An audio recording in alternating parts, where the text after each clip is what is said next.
कुत्ते की वफादारी है पर बहुत खतरनाक है, जिसकी खा लेता है उसी की वजह, और दूसरा खिला दे तो दूसरा को दे। कुत्ता और बच्चा एक क्वालिटी के होते। बच्चों का अपहरण कब हो जाता है? एक चॉकलेट दिखा देते, बिस्कुट दिखा दे, बेटा चॉकलेट खाना, बोले हाँ अंकल खाना है, आजा, उठा ले जाते। तो अपन लोगों की जो स्थिति रही अनादिकाल से, महानुभाव सावधान, जब तुम्हारे जीवन में इतना पुण्य आ जाए, इतना व्यापार चले कि मंदिर जाने को समय ना मिले, इतना व्यापार चले कि प्रवचन सुनने का समय ही, इतना व्यस्त हो गए महाराज जी मैं कैसे आऊं प्रवचन को, सुबह से उठते ही से धंधा चलता है, मैं नहीं आ सकता, मैं कैसे आऊं?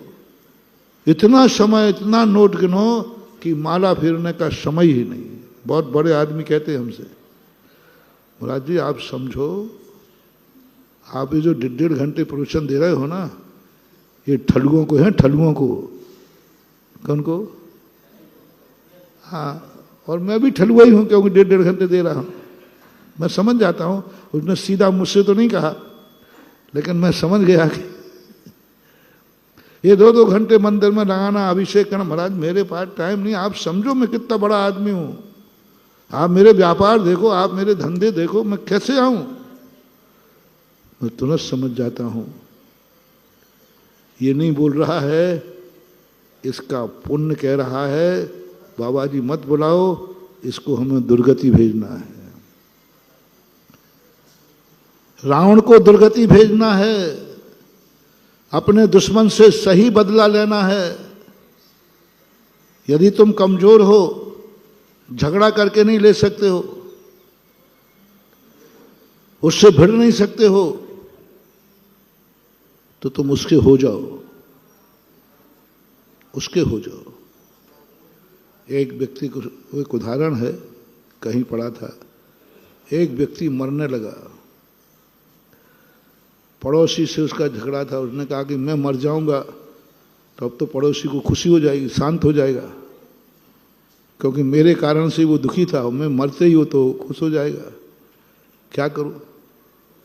तो उसने मरते समय एक जाप दी, मंत्र फेरी, जोक है। एक देवता पर आया, बोले भाई क्या चाहता है, बोल तुझे सिद्धि हो गई। बोले साहब मैं कुछ नहीं चाहता हूं, मैं मर रहा हूं, मर के पड़ोसी के यहां उनका बेटा हो जाऊं। देवता सोचता तू तो कट्टर विरोधी है, तू तो परम दुश्मन है, तू होश में मांग रहा है कि नहीं वरदान? अरे साहब आपसे ज्यादा होश है, आप चिंता नहीं करो, मैं होश पूर्वक जानो, पड़ोसी के यहां बेटा हो जाओ। अब देवता बेचारा सज्जन था, उसने सोचा शायद जिंदगी भर इसने द्वेष किया है, जिंदगी भर इसने उसको परेशान किया है, तो शायद उधर गए होंगे कि नहीं, इसलिए पश्चाताप करो। देवता ने कहा ठीक है, तू बेटा होना चाहता, समझ गया, कम से कम तू अंत में सुधर तो गया, कुछ तो कसाय कम की। बोले साहब पूरी बात सुनो, बेटा तो हूं लेकिन अकेला हूं, इकलौता हूं, दूसरा बेटा नहीं होना चाहिए। देवता सोचता है ये क्यों कह रहा है? बोले साहब आपको वरदान देना है कि पंचायत से मतलब है? हाँ मतलब क्या है तुम्हें, तो आप वरदान दीजिए।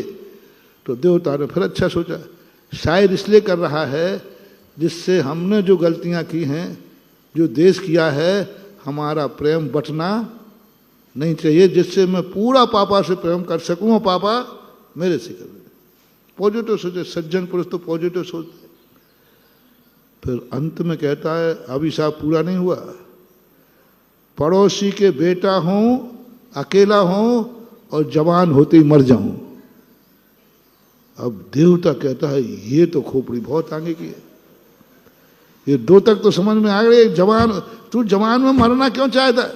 बोले साहब बहस नहीं, बनियों की चाल के सामने देवता तुम मत फंसना, नहीं तुम और फंसोगे। ये शकुनी मामा की चाल है। आपको वरदान देना है, अब देवता को तो देना पड़ेगा क्योंकि उसने सिद्धि की है। संसार में सबसे ज्यादा डरपोक देवता होते, कुछ नहीं कर सकते वो। जिसने माला फेरी है उसको सिद्ध होना ही पड़ेगा।